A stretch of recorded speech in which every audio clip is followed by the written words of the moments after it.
నాయకులు వస్తుంటారు పోతుంటారు. ఏళ్ల పాటు సేవలందించే ఐపీఎస్ అధికారులు ప్రజల సమస్యలను పరిష్కరిస్తూ జనం ప్రయోజనాల కోసం ఆలోచనలు చేయాల్సిన అవసరం ఉంది అని ముఖ్యమంత్రి రేవంత్ రెడ్డి అభిప్రాయపడ్డారు.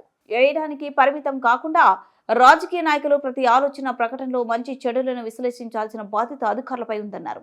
Rice of A Karmayogi memoir of A civil servant పేరిట విశ్రాంతి ఐఏఎస్ గోపాలకృష్ణ నాయుడు గురించి చరిత్ర పుస్తకాన్ని బేగంపేటలోనే ఐఏఎస్ అధికారులు ఇన్స్టిట్యూట్లో ముఖ్యమంత్రి ఆవిష్కరించారు. ఈ సందర్భంగా సీఎం మాట్లాడుతూ గతంలో అధికారులు ప్రజా సమస్యల పరిష్కారానికి ఎంతో శ్రమించేవారు. ప్రజలు అంటే గొప్పగా వారి గురించి మాట్లాడుకునేవారు. ప్రస్తుతం క్షేత్రస్థాయిలో పనిచేయాలని ఆదేశిస్తున్న కొందరు అధికారులు వినని పరిస్థితి, వారు గదులను విడిచి వెళ్లడం లేదు. ఈ విషయంలో నేను అసంతృప్తిగా ఉన్న అధికారుల ఆలోచన విధానంలో మార్పులు రావాలి. నిబద్ధతతో పనిచేసే వారికి గుర్తింపు తప్పనిసరిగా ఉంటుంది. మంత్రులు విద్యార్హత నేపథ్యానికి వారికి కేటాయించే శాఖలకు సంబంధం ఉండకపోవచ్చు. అలాంటి సందర్భాల్లో అధికారులే దేవ తీసుకునే తప్పులు విశ్లేషించి హెచ్చరించాలి అని సీఎం పేర్కొన్నారు. సివిల్ సర్వెంట్ అధికారులు వాళ్ళు నేర్చుకోవాలి. నేను చాలా సందర్భాలలో అంతకుముందు అపోజిషన్లో నేను స్థానిక సంస్థల నుంచి జిల్లా పరిషత్ మెంబర్గా, శాసన మండలి సభ్యుడిగా, శాసనసభ్యుడిగా, పార్లమెంట్ సభ్యుడిగా all these 20 years I been in opposition. చాలా సందర్భాల్లో అధికారులతో నేను కలవడం కానీ, మాట్లాడడం కానీ, సమస్యల్ని ప్రస్తావించడం కానీ, సమస్యలను వాళ్ళ దృష్టికి తీసుకెళ్ళే ఒక అనుభవం అయితే ఈ 14-15 నెలలు head of the state chief మినిస్టర్గా సివిల్ సర్వెంట్ అధికారుల నుంచి కింది అధికారుల వరకు చూస్తున్నప్పుడు గతంలో అధికారులు చాలామంది సరే 10-15% హియర్ అండ్ దేర్ ఉంటారు. 70-80% అధికారులు రాజకీయ నాయకులు ఏదైనా అంశాలు ప్రస్తావించినప్పుడు అందులో ఉండే లోతుపాతులు, లేకపోతే అది చేయడం వల్ల జరిగే నష్టాన్ని, లేకపోతే చట్ట విరుద్ధంగా రేపు ఏ విధంగా సమస్య అవుతుందో వివరించేవాళ్ళు.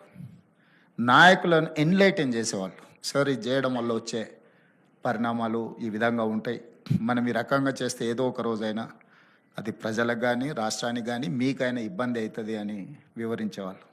ఈ రోజుల్లో అది తగ్గిపోయింది. కారణం నాకు పెద్దగా తెలీదు.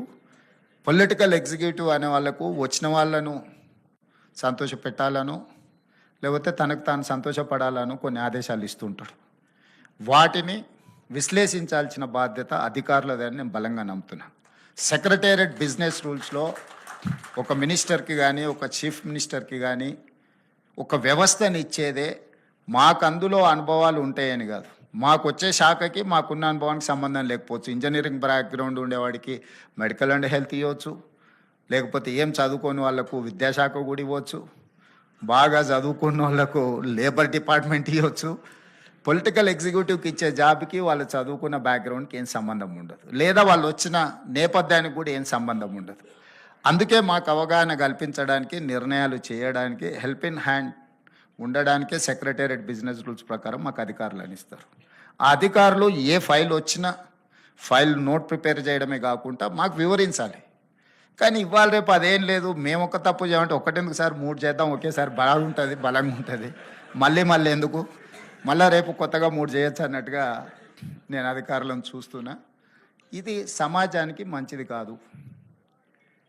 ఈ సమాజాన్ని 77 సంవత్సరాలు దాదాపుగా